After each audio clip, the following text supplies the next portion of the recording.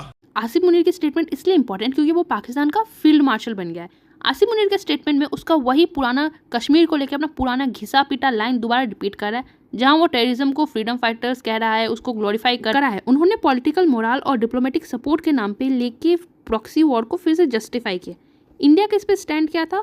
MEA ने साफ कह दिया, we reject the statement with the contempt और इट डिजर्व। भारत का मैसेज एकदम क्लियर था, we do not entertain terrorist sympathiser hiding behind diplomatic veils. ये पाकिस्तान का वही पुराना स्ट्रैटेजी है, पहले खुद टेररिस्ट को सपोर्ट करते हैं, फिर जब भारत का स्टैंड बिल्कुल साफ है, Kashmir is and will always be an integral part of India and no amount of propaganda can change. Pakistan का हम हिस्ट्री देखें ना तो उनके हर फील्ड मार्शल ने जनरल ने हमारे खिलाफ प्लानिंग की है, चाहे 1948 हो, 65 हो, 71 हो, पुलवामा हो, पहलगाम हो, कुछ भी हो, पाकिस्तान हर बार ये करता आया है। और पाकिस्तान अपने अंदर के फेलियर को छुपाने के लिए हर बार पे भारत को ब्लेम करता है।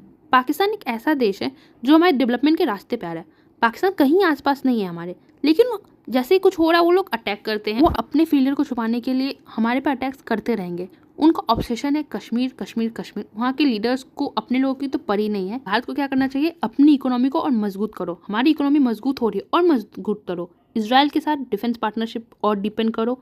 हर मुश्किल वक्त में इसराइल भारत के साथ खड़ा रहा है, हमें ये बात भूलनी नहीं चाहिए। और जापान के साथ हमें टेक्नोलॉजिकल पार्टनरशिप करनी चाहिए और हमारा मिलिट्री बजट जो है उसको 100 मिलियन से भी ज़्यादा बढ़ाना पड़ेगा और बढ़ाना ज़रूरी है। और मेड इन इंडिया पे ज़्यादा फोकस करना पड़ेगा। भारत को सिर्फ अपने बॉर्डर को डिफेंड नहीं करना है, बल्कि अपने ग्रोथ, स्टेबिलिटी और फ्यूचर को भी करना है। A strong India is the only real answer to a weak blame shifting Pakistan. जय हिंद।